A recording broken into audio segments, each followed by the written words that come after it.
सुप्रभात बच्चों। ये हिंदी की कार्यपत्रक 55 है।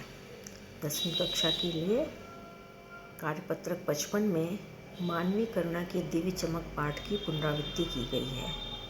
इस पाठ के लेखक का नाम सर्वेश्वर दयाल सक्सेना है। क्षितिज भाग 2 से। बच्चों, आपने ये पाठ पहले भी पढ़ा है और इस पाठ में आपने समझा है कि फादर कामिल बुल्के भारत के नहीं थे। ये बेल्जियम के रेम्सचैपल नामक शहर से आए थे और वहाँ से ये संन्यास लेकर के भारत में आए थे और सन्यासी के रूप में भारतवर्ष में इन्होंने बहुत कुछ ज्ञान प्राप्त करने के साथ साथ अनुवाद का कार्य भी किया। इसके अलावा शब्दकोश का भी निर्माण कराया। हिंदी भाषा को राष्ट्रभाषा के रूप में बनाने के लिए ये बहुत ज़्यादा उत्सुक थे और इनका कहना था हिंदी को राष्ट्रभाषा के रूप में यदि सम्मान नहीं मिलता तो उन्हें बहुत ज़्यादा कष्ट होता है। तो बच्चों, अब तक आपने जाना कि मानवीय करुणा की दिव्य चमक पाठ सर्वेश्वर दयाल सक्सेना जी द्वारा लिखित एक संस्मरण है। संस्मरण क्या होता है? किसी भी घटना को संस्मरण स्मृति अथवा याददाश्त पर आधारित लेखन होता है। किसी भी घटना को हमने देखा तो उसको हमने अपनी स्मृति पर बैठा लिया या वो हमारी यादों में समाहित हो गया। ऐसा लेखन जिसमें लेखक अपनी स्मृतियों या यादों के आधार पर किसी व्यक्ति अथवा घटना का वर्णन करता है। कोई भी स्मृति हो सकती है हमारे जीवन की, चाहे किसी व्यक्ति से संबंधित, चाहे किसी घटना से संबंधित, और उसके माध्यम से वह व्यक्ति या घटना हमारे सामने जब चित्र की भांति साकार हो जाता है। बच्चों, आपने जैसे पढ़ा था पहले शब्द चित्र, शब्दों के माध्यम से एक चित्र साकार हो जाता है। वैसे ही जब किसी घटना का वर्णन हम अपनी यादों के सहारे करते हैं और वो घटना ऐसे लगती है हमारे सामने साकार रूप में उपस्थित हो गई है या वो व्यक्ति हमारे सामने आकर खड़ा हो गया है, तो इसे हम क्या कहते हैं? संस्मरण कहते हैं। उसके लेखन को हम संस्मरण कहते हैं।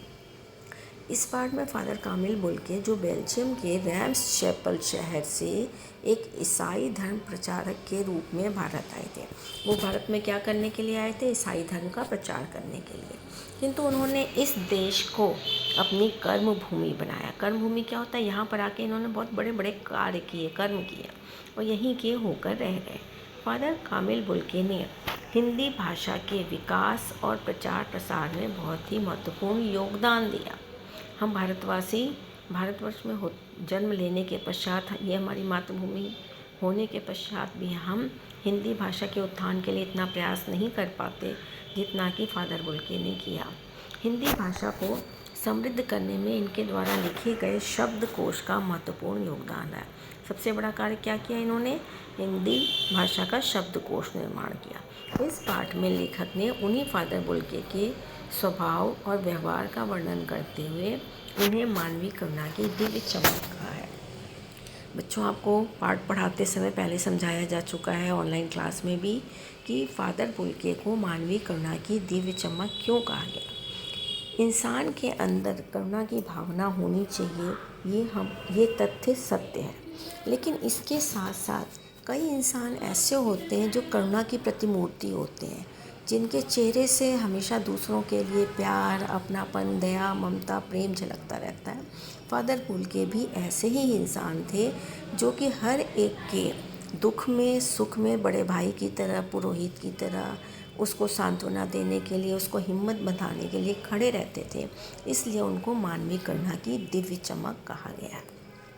लेखक ने उनके निधन पर उन्हें श्रद्धांजलि देते हुए उनके भारत और हिंदी भाषा के प्रति लगाव के साथ ही साथ उनके व्यक्तित्व की सराहना भी की है। लेखक ने ये भी बताया है कि उन्होंने भारतवर्ष में आकर भारत के और हिंदी भाषा के प्रति बहुत ज़्यादा लगाव दिखाया, लेकिन उसके साथ साथ उनका व्यक्तित्व भी अनोखा था। वो जब भी किसी से मिलते, थोड़े समय के लिए मिले, उससे बड़े ही उत्सुकता से मिलते थे। उसके सुख दुख में एक बड़े भाई पुरोहित की तरह खड़े होते थे। कभी भी उसमें रमते नहीं थे, किसी के भी हंसी मजाक या किसी के भी कार्य में डूबते नहीं थे, बल्कि दूर रह कर के भी वो उसमें अपना पूरी तरह से अस्तित्व दिखाते थे, पूरी तरह से उसमें जुड़े हुए रहते थे। अब यहाँ पर उससे संबंधित कुछ प्रश्न हैं। बेटा, आपने पूरा पाठ पढ़ा हुआ है, ऑनलाइन क्लास में भी आपको एक एक लाइन समझाई गई है, प्रश्न उत्तर करे हुए हैं। अब आपको पिछली वर्कशीट में भी यही प्रश्न पूछा गया था, संस्मरण किसे कहते हैं। अब आते हैं, आप इस बात को याद कर लेना बेटा, संस्मरण क्या होता है। समझ के याद करोगे तो आपको अच्छे से याद होगा। संस्मरण स्मृति अथवा याददाश्त पर आधारित लेखन होता है, जिसमें लेखक अपनी स्मृतियों के आधार पर किसी व्यक्ति अथवा घटना का वर्णन करता है और इसके माध्यम से वह व्यक्ति या घटना हमारे सामने चित्र की तरह साकार हो जाती है। नेक्स्ट क्वेश्चन है, फादर कामिल बुल्के के भारत आने का क्या उद्देश्य था और यहाँ पर आकर उन्होंने क्या क्या कार्य किया। फादर कामिल बुल्के का भारत आने का उद्देश्य के बारे में बताया है। फादर कामिल बुल्के जो बेल्जियम के रैम्स चैपल शहर से एक ईसाई धर्म प्रचारक के रूप में भारत आए थे। अर्थात वो कैसे भारत आए थे, एक धर्म प्रचारक के रूप में वो भारत आए थे और यहाँ पर आकर के उन्होंने क्या किया, फादर कामिल बुल्के बहुत ही महत्वपूर्ण योगदान दिया।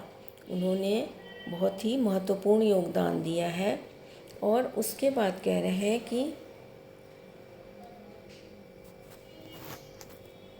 हिंदी भाषा के विकास और प्रचार प्रसार में भी महत्वपूर्ण योगदान दिया।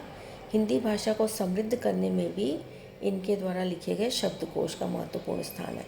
तो बेटा आपको क्या क्या पॉइंट्स लिखने हैं इसमें कि फादर कामिल बुल्के भारतवर्ष किस लिए आए थे, बेल्जियम के रैम्स चैपल शहर से एक ईसाई धर्म प्रचारक के रूप में भारत आए थे, किंतु यहाँ पर उन्होंने इस देश को अपनी कर्म भूमि बनाया और यहीं के होकर रह गए। फादर कामिल बुल्के ने हिंदी भाषा के विकास और प्रचार प्रयास में बहुत महत्वपूर्ण योगदान दिया। हिंदी भाषा को समृद्ध करने में उनके द्वारा लिखे गए शब्दकोश का महत्वपूर्ण स्थान रहा है, योगदान रहा है। इतनी बातें आपको लिखनी है कि उन्होंने यहाँ पर आकर क्या किया। फादर कामिल बुल्के द्वारा हिंदी भाषा के विकास और प्रचार प्रसार के लिए दिए गए योगदान को लिखिए। आपकी बुक में क्लियर लिखा हुआ है कि उन्होंने हिंदी भाषा को राष्ट्रभाषा बनाने का प्रयास किया। जो लोग हिंदी भाषा को की उपेक्षा करते थे वो ऐसे लोग उन्हें बिल्कुल भी अच्छे नहीं लगते थे। उन्होंने हिंदी भाषा के उत्थान के लिए अंग्रेजी हिंदी शब्दकोश का भी निर्माण किया, ब्लू बर्ड का हिंदी अनुवाद करा। तो इस प्रकार से उन्होंने हिंदी भाषा के उत्थान के लिए बहुत कार्य किया। लेखक ने फादर कामिल बुल्के को मानवीय करुणा की दिव्य चमक क्यों कहा है। अभी आपको बताया हर इंसान में करुणा की भावना होती है, लेकिन फादर बुल्के जो थे हर एक के दुख सुख में एक बड़े भाई और पुरोहित की तरह खड़े रहते थे, इसलिए उनको क्या कहा गया, मानवीय करुणा की दिव्य चमक कहा गया। आप जीवन में जिस व्यक्ति से सर्वाधिक प्रभावित हुए अथवा जिनको अपना आदर्श मानते हैं उनके बारे में आप अपने विचार लिखिए। बेटा आपके जीवन में बहुत से ऐसे लोग आए होंगे जिनके व्यवहार से, जिनके व्यक्तित्व से, जिनकी बातों से आप बहुत ज़्यादा प्रभावित हुए होंगे। आपके घर में भी कोई सदस्य हो सकता है, पड़ोस का भी कोई सदस्य हो सकता है। तो ऐसे किसी व्यक्ति से के बारे में आपको लिखना है जो आपके पास आए, आपके संपर्क में आए और जिनके गुणों को अपनाना आपने आदर्श मान करके शुरू कर दिया। अर्थात जिनके गुणों को अपनाने के लिए आप प्रेरित हो गए, उनको आप अपना आदर्श मानते हैं, उनके बारे में आपको कुछ शब्द लिखने हैं। अपने शब्दों को आप जब तक लिखने का प्रयास नहीं करोगे, विचारों को बांधने का प्रयास नहीं करोगे, तब तक आपको लगेगा आपको कुछ नहीं आता है, आप नहीं लिख सकते हो। लेकिन जैसे ही बच्चों लिखना आप शुरू करते हो वैसे ही आपके अंदर आत्मविश्वास आने लगता है।